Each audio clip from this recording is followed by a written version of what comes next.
Everyone, তোমরা সবাই কেমন আছো? সেদিন চলে গেছিলাম একটা জন্মদিন বাড়িতে। চলো জন্মদিন বাড়িতে গিয়ে কি কি করলাম তোমাদের সাথে একটু শেয়ার করি। আমার সেদিন জন্মদিন বাড়িতে যেতে অনেকটাই লেট হয়ে গেছিল, কারণ আমি দুপুরবেলা করছিলাম ভিডিও শুট। তোমরা ভিডিওটা দেখে নিয়েছো, আমি রাধার লুক করেছিলাম। তো গিয়েই আমি দেখছি বার্থডে গার্ল কেক কাটতে বসে গেছে, কেক নিয়ে অনেক কটা ফটো তুললো, তারপর আবার কেক কাটলো। আর এই বনুটার বার্থডে ছিল 6 বছরের। আর আমি যেতে না যেতে গিয়ে দেখছি এরা চলে এসেছে ওখানে। আমি একটু বেশি লেট করে ফেলি সব জায়গায় যাওয়ার ক্ষেত্রে।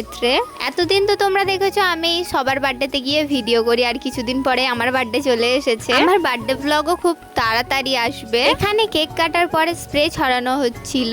আর দেখো বন্ধুরা, আমার মুখে স্প্রে পুরো ভর্তি হয়ে গেছে। আর এখানে কত বাচ্চা কাচ্চা আছে। এখানে যার বার্থডে সেই মজা করে যাচ্ছে, বার্থডে বলে কথা মজা করবে না। আর আমার এই মুখটা দেখে তোমরা ভয় পেয়ে যেও না, কারণ আমি পরেছিলাম কাজল, তার জন্য আমার চোখটা এত কালো হয়ে গেছে। তারপর দিয়েছিল লুচি আর মাংস আর কেক পায়েসও দিয়েছিল। ভিডিওটা কেমন লাগলো কমেন্টে জানিও। আর দেখা হবে পরের কোনো ভিডিওতে। ততক্ষণের জন্য সবাইকে জানাই বাই।